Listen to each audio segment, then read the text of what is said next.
Hey guys, it's Dallin here at the beginning of this Majora's Mask video.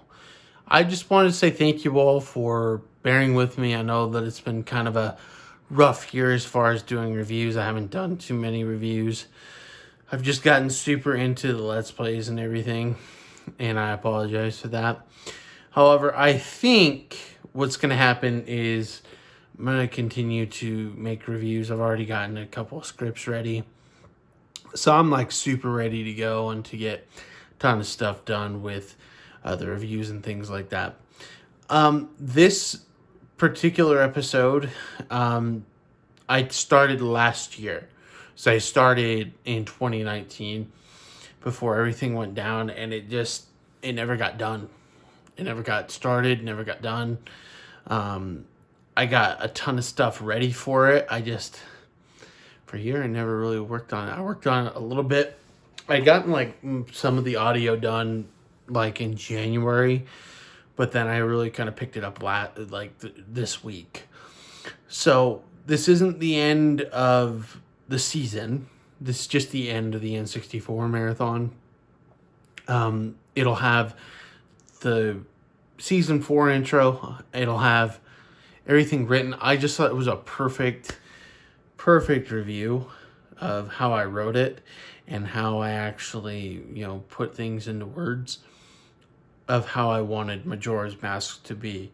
So I'm not going to change anything with it. I just thought I'd let you know the season's not over. We got like 3 more videos we're going to be doing, and then the season will end, and then we'll move on. I've got a lot of other interesting ideas, and it should be pretty swell. But yeah, we're gonna do it that way anyway. Anyway, folks, take care, everybody, and have a good day. And enjoy the video. This one should be a good one. A lot of blood, sweat, and tears went into this one. See you guys. Welcome back, folks. Thank you so much for tuning in. I super appreciate it. I feel like this game is probably one of my most anticipated games that I've reviewed on the channel so far. I mean, I did do my Season 3 finale looking at The Legend of Zelda Ocarina of Time, and that game to me is the greatest game of all time. But how about sequel Majora's Mask? Majora's Mask started out as an expansion for Zelda Ocarina of Time when it was originally Ura Zelda, and it was going to be on the Nintendo 64 disc drive, and we all know how that went. But then Miyamoto decided to have one guy work on The Legend of Zelda Majora's Mask, but he called it Zelda Gaiden at first. That's what the project was called anyway. He was tasked to make basically another Legend of Zelda Ocarina of Time, and he didn't want to do that. Thus, The Legend of Zelda Majora's Mask was born. It came out on October 26, 2000, and it's been one of my favorites ever since. Now, is this game as good as I say? I don't know. Let's find out.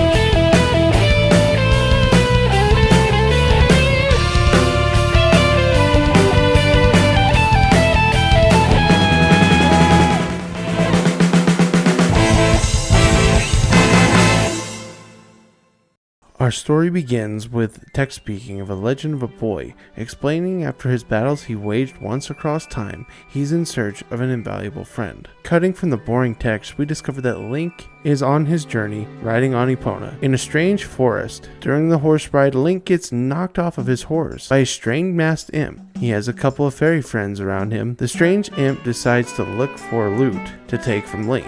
He notices Link's ocarina on the ground and decides to keep it as a souvenir. Link wakes up in time for the masked crusader to take off with his horse. Link springs into action and effectively skins his legs. After a crazy horse ride, Link chases after the masked man, only to fall into the ascending abyss below. below. And after getting to the bottom of said abyss and going on an acid trip, Link finds the imp to reveal his true name is Skull Kid. This guy not only turns Link into a Deku scrub, but he gets rid of Epona and leaves one of his fairies behind. This Skull Kid or whatever is what you call a Class A jerkwad. Link having to get used to his Deku scrub body, following his newly founded friend Tattle. Eventually Link and Tattle get to a huge door only to find a person named the Happy Mask Shop Salesman, explaining he will help Link if he can get his ocarina back. Also at the same time getting back the item that was stolen from him by the imp. Link agrees and now it's time to explore Clocktown. After he explores Clocktown, he finds a group of kids that allow him to their secret hideout. We learn the moon is falling from the ground.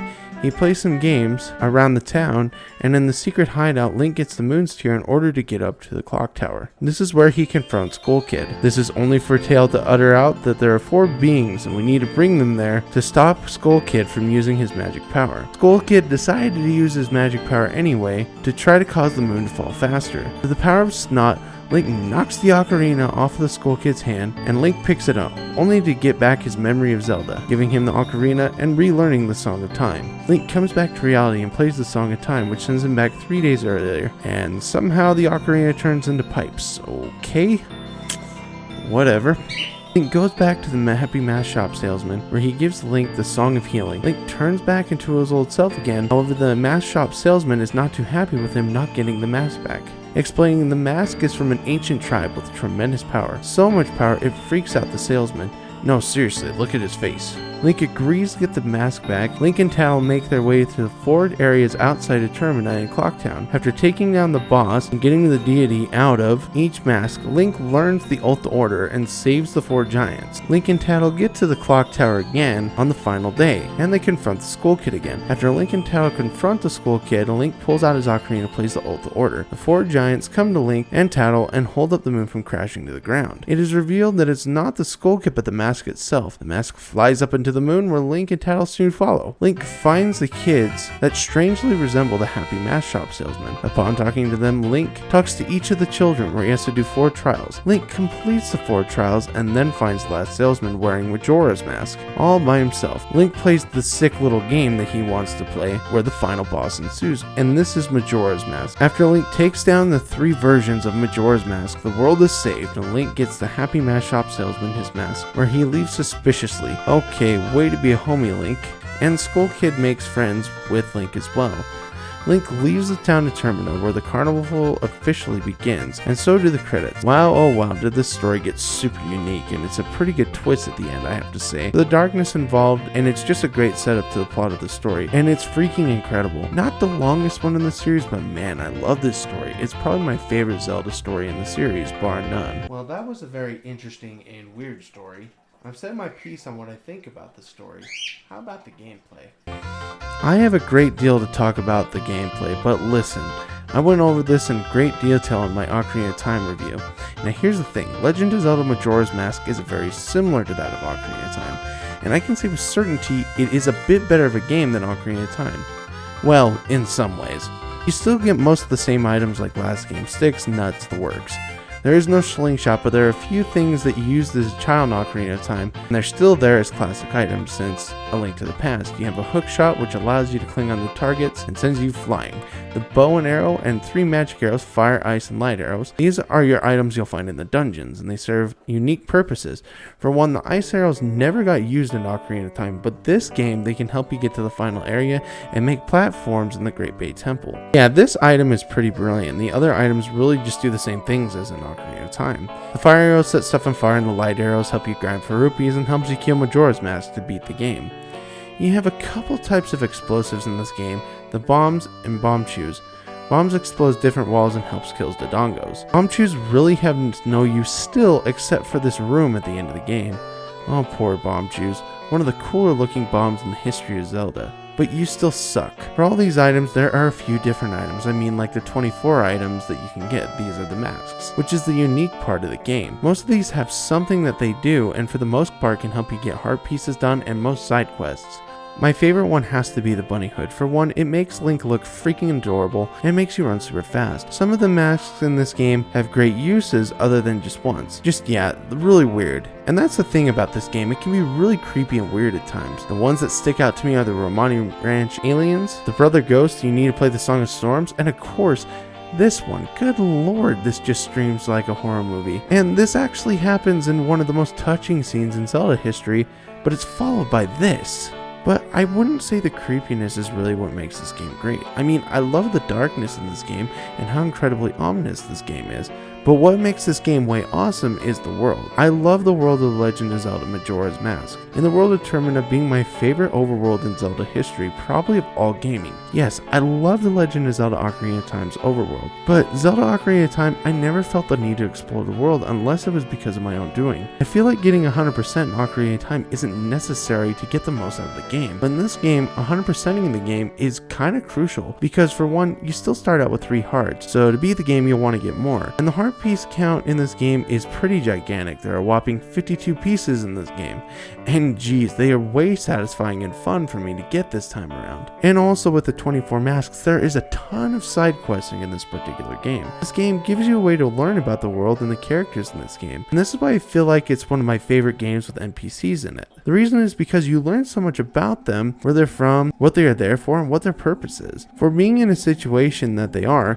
and you feel as though you saved a person that is in the situation. And the scary thing is you'll have a time limit of 3 days to save the world. Yes, this means you have a measly 72 hours, and boy oh boy, you're gonna need all the 72 hours.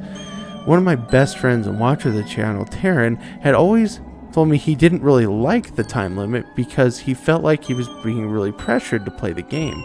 And I gotta be honest, Taryn, I get why you didn't like it. You can't play the inverted Song of Time, which will cut your time in a third and will give you around 3 hours to do so in game. But the issue is because you're trying to do everything in the game, you have to do this in multiple cycles in order to get everything. And this can be kind of frustrating, as sometimes you don't do things in the right amount of time, you miss out what you're trying to do.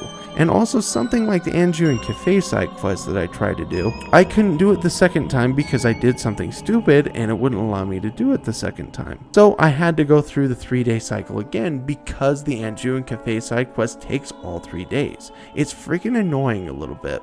But did it really bother me that much? No, because I feel like the time limit really kind of adds to the game a little bit. In The Legend of Zelda Majora's Mask, you are tasked to actually save people. And when you get there in the perfect amount of time and you save somebody, it's one of the most satisfying things I've ever had in a video game. I mean, in Ocarina of Time, sure, it had its fair share of side quests, but I never felt like the side quests were as satisfying as something unlike this game. Nobody was in real dire need or anything like that. You're basically doing it to get gain into the game. This, you get a gain, but you can also save some people. And speaking of mentioning the Anju and Cafe side quest, you actually help them to bond together. And Anju has been looking for Cafe, and you learn that Anju has been looking for Cafe for some time. You reunite them for the couple of days that they have left because they've been missing each other for the amount of days that they actually had in this. Speaking of the Anju and Cafe side quest, this one really kind of took the cake for me as far as who I was saving. At the end of the quest, they actually say that they're going to see the impending doom and die together. Although it's never really said, that's implying what they're doing. I feel like you're kind of saving their life in a way because you're reuniting a couple. And they love each other regardless of age because for some reason Cafe got turned into a kid. But all in all, when you actually play the Song of Time, this does save your game, but it also gets rid of any progress you've made throughout the cycle, gets rid of rupees, and gets rid of consumable items. Now here's the thing, there's only 2 ways you can save in this game, and that's playing the Song of Time like I just mentioned, or you can use these owl statues. These owl statues, if you happen to quit throughout the game by turning off the system, you lose that save, so it's not a permanent save, you go back to the beginning of the cycle again. I had this happen to me because I was using save states like an idiot, and it took me back all the way to the beginning of the cycle. Yeah, it did work out in my favor, but still, it was kind of annoying in that way. The save system is not perfect, and I wish they could have came up with something better. Luckily, the 3DS version fixes this, but still, I don't think there's really an excuse to have this here. What in the world were you thinking, Nintendo? All in all, when you get back into a new cycle, getting rupees and getting your consumable items is probably the easiest in Zelda history. There are chests that allow you to get 100 rupees, and there are a ton of enemies that drop rupees as well. And winning certain minigames allows you to actually win an insane amount of rupees depending on what day you played. And going around Termina, you're able to actually go through a lot of bushes and fight these choo-choos, which can refill your consumable items so freaking quickly. But you do in a way get to keep your rupees. You have to go to the beggar or the banker in this game. When you play this song a time, like I stated before, your rupees somehow stay with him. I'm not sure that's how this works, but somehow this dude knows who you are. So speaking of some mini-games in Majora's Mask, it has a few different mini-games in this game. It allows you to get certain upgrades and those heart pieces we need to get. All of them are a ton of fun and add a variety in this particular game. There are shooting, rolling around, strange mini-games, and a dog racing mini-game. But the worst nightmare is the shooting gallery.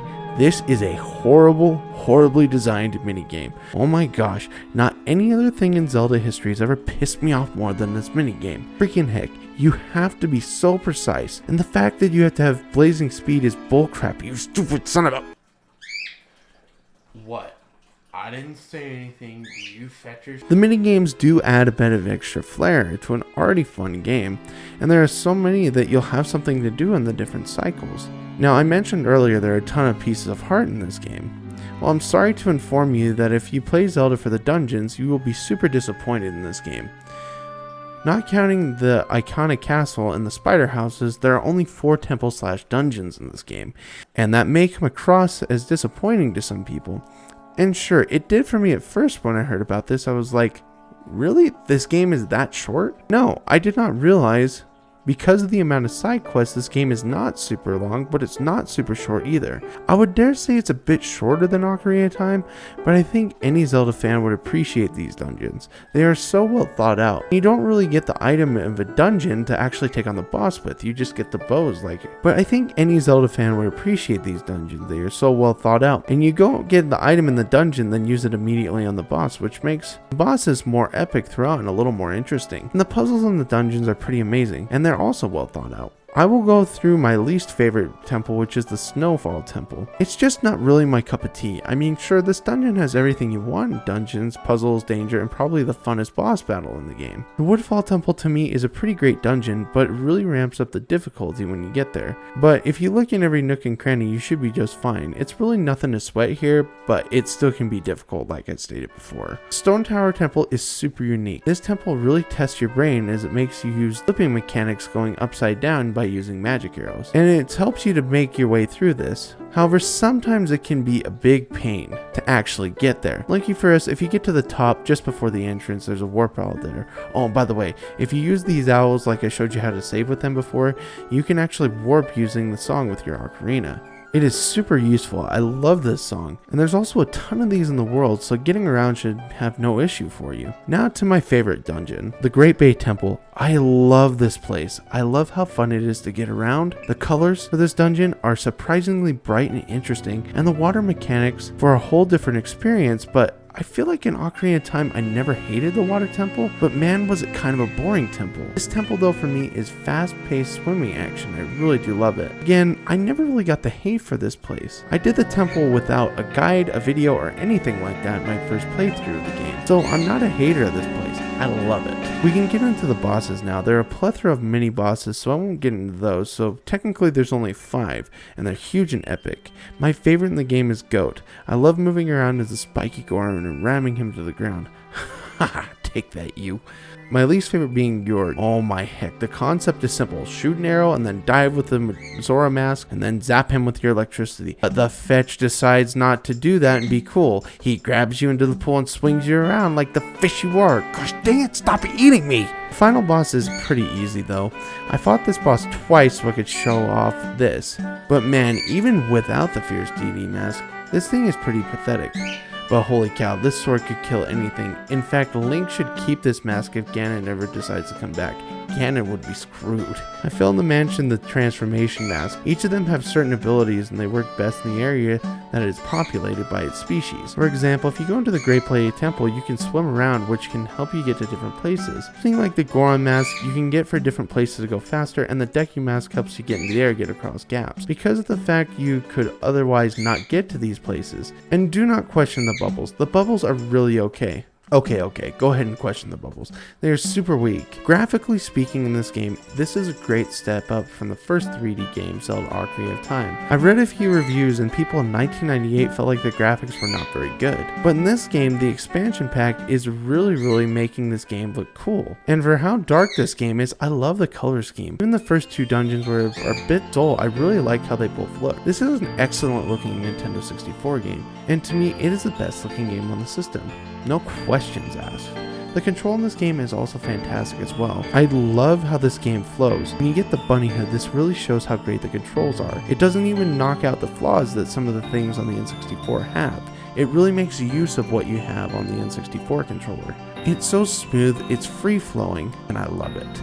The Z targeting is still not perfect, but I really still do like the controls. The music and sound in this game is super underrated. This has to be my favorite overworld theme and town theme in the entire series. My goodness, this is 100% the truth.